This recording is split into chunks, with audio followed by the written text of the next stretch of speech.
So welcome to video guys. Start करते हैं आज के लिए। आज हम देखने वाले हैं एचडीएफसी बैंक के ऊपर एनालिसिस।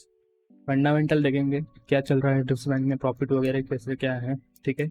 एनपीए में देखेंगे कैसे क्या चल रहा है एंड स्टॉक एनालिसिस भी करेंगे, क्या लगता है आने वाले दिनों में क्या हो सकता है, ठीक है।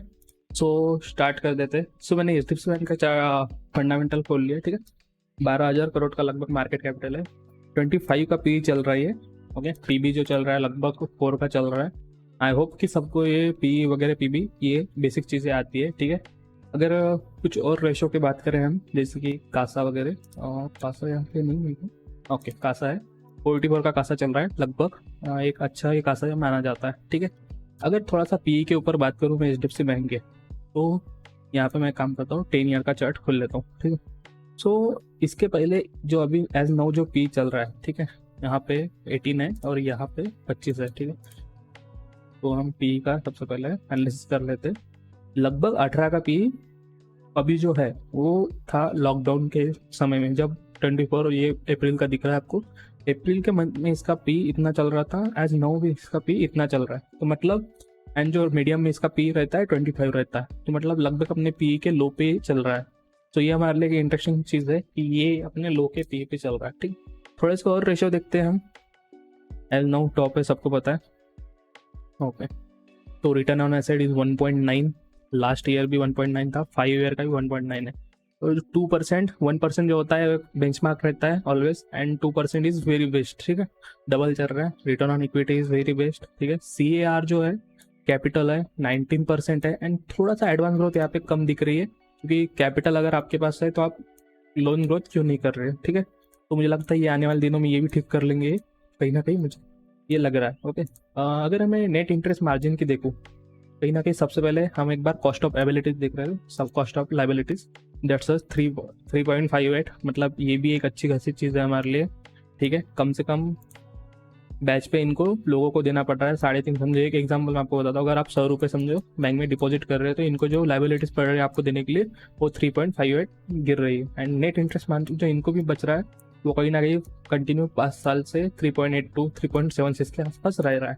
तो ये भी एक ठीक ठाक चीज़ है। अगर नेट एनपीए देखे तो बिल्कुल ही लो आ चुका है। लास्ट देखे तो 0.27 ही है, थोड़ा सा 5 साल का देखे तो 0.35 है। मतलब अगर बैंक अगर 100 रुपये के लोन दे रही है तो 0.35 पैसे ही सिर्फ वापस नहीं आ रहे। अगर लास्ट ईयर का देखे तो 0.27 ही। तो ये चीज़ें बताती है कि बैंक जो है कहीं ना कहीं एक अच्छा परफॉर्म कर रहा है। अब आ जाते हैं हम प्रॉफिट एंड लॉस के ऊपर, क्या कर रहा है बैंक, ठीक है। सो अगर कंपाउंडेड हम सेल्स देखें तो 17% एवरी ईयर बैंक बढ़ा रहा है। उसके बाद अगर 5 साल में देखें तो 15%, 3 साल में देखें तो 12%। यहाँ पे थोड़ा सा एक स्लो डाउन मिला, लेकिन अगेन पिछले 11 महीनों में अगेन बैंक ने 31% की ग्रोथ दिखाई, एंड प्रॉफिट में भी 23% की ग्रोथ दिखाई।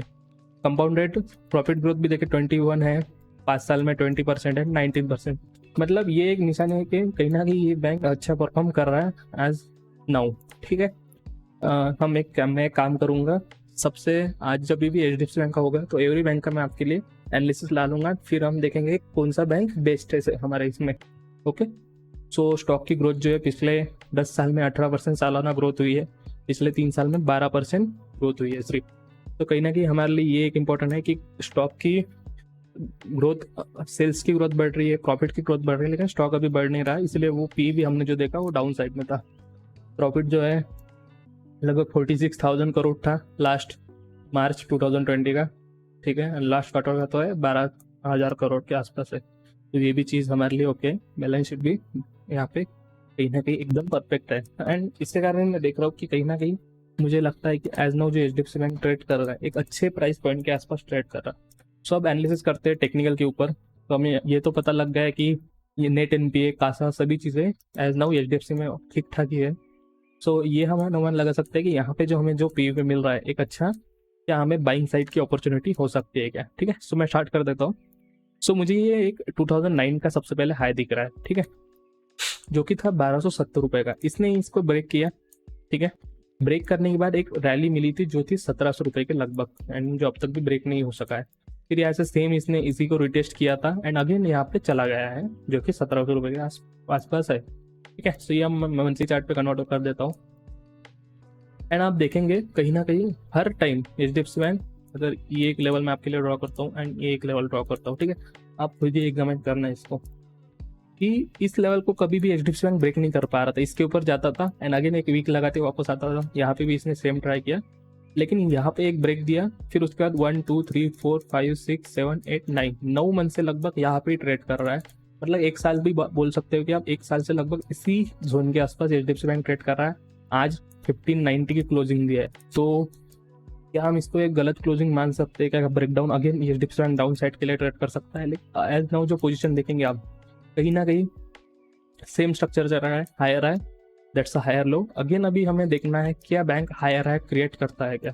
मिनिमम अगर हम टारगेट भी देखें ना, तो मैं इस लेवल को अगर पकड़ूं, मिनिमम हम इतना टारगेट एक्सपेक्टेशन कर सकते हैं HDFC बैंक पे। अगर ना इतना नहीं तो 2000 का टारगेट मुझे लगता है आने वाले दिनों में अगर ये ब्रेकआउट करता है तो हम एक्सप्लेन कर सकते हैं। तो एक काम करते हैं, हम थोड़ा सा अभी यहाँ से हम वीकली चार्ट पे कन्वर्ट हो जाते हैं। तो वीकली चार्ट पे क्या स्ट्रक्चर चल रहा है, मैंने आपको कहीं ना कहीं आपने देखा होगा, एक साल पहले हमने यहाँ पे इसका एनालिसिस किया था, इस लेवल के आसपास एनालिसिस किया था। ओके, वहाँ से हमने पोजीशन भी इसमें क्रिएट की थी एंड अभी भी still on continue HDFC bank चल रहा है, ठीक है। अभी देखिए ये हायर लो की कंडीशन थी, यहाँ पे हायर लो सेम चल रहा है, लेकिन यहाँ पे अगेन हमें एक दिख रहा है कि ब्रेकडाउन होते हुए दिख रहा है एंड जो सिचुएशन भी है वो कंटिन्यू HDFC बैंक साइडवेज चल रहा है। यहाँ पे हमारे पास एक सपोर्ट है जो कि 1500 के आसपास का एक सपोर्ट है। तो भी देखना है कि क्या यहाँ से HDFC बैंक हमारे लिए सपोर्ट लेता है क्या, ठीक है। जो हमने फंडामेंटल देखे, फंडामेंटल ठीक ठाक है बैंकिंग HDFC बैंक के। तो अगर मुझे एक लगता है कि अगर यहाँ से कोई अगर W पैटर्न बनता है, ठीक है, एक अच्छा ऐसा W पैटर्न बनता है, तो मुझे लगता है एक और हमें ट्रेड लेने के लिए हमें देख सकते हैं एक टारगेट। मिनिमम तो 1700 रुपये का टारगेट तो है, जिसमें 1750 का हाई लग चुका है। तो मिनिमम मैं 2000 के टारगेट के लिए एक्सपेक्टेशन कर रहा हूँ, क्योंकि तभी चीज़ जब भी अच्छी होती है। तो अगर आपको लो प्राइस पॉइंट पे ये मिल रहा है, ठीक है, लगभग 25 का पी चल रहा है एंड बाकी भी इसमें देखे, ठीक है, एक और चीज़ देख लेते हैं हम, थोड़ा सा ऊपर आ जाते हैं। ओके, सो ये एक चीज़ 18 का पी एंड 0.9 का PEG, मतलब ये एक अच्छा होता है। अगर ये 1 के आसपास रहा तो हमें बेस्ट वॉल्यूशन के ऊपर मिलता है। सिर्फ EV/EBITDA थोड़ा सा बेस के आसपास चल रहा है, तो इसको हम इग्नोर भी कर सकते हैं। लेकिन as now banking is very good, अच्छे खासे लेवल पे चल रहा है, ठीक। तो हम इसको भी देख सकते हैं आने वाले दिनों में। एंड वन मोर सेकंड, जो हमने फाइनेंशियल का एनालिसिस किया था, ठीक है, सबको पता है कि मैं आपको बोल रहा था, एक बार बता देता हूँ।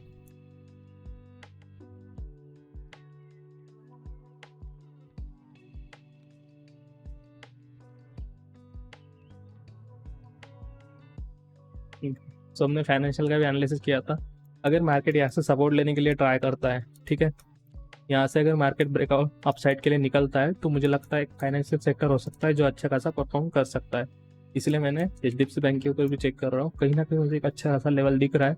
अगर ये इसके नीचे निकलता है तो हम इसको इग्नोर करेंगे, लेकिन अगर यहाँ से सपोर्ट लेता है, मुझे लगता है एक बेस्ट अपॉर्चुनिटी रहने वाली है अपसाइड के लिए। लेकिन अब एज नाउ जो स्ट्रक्चर रह रहा है उसके ऊपर थोड़ा सा बात करते हैं, तो सबके लिए ईजी रहेगा देखने के लिए।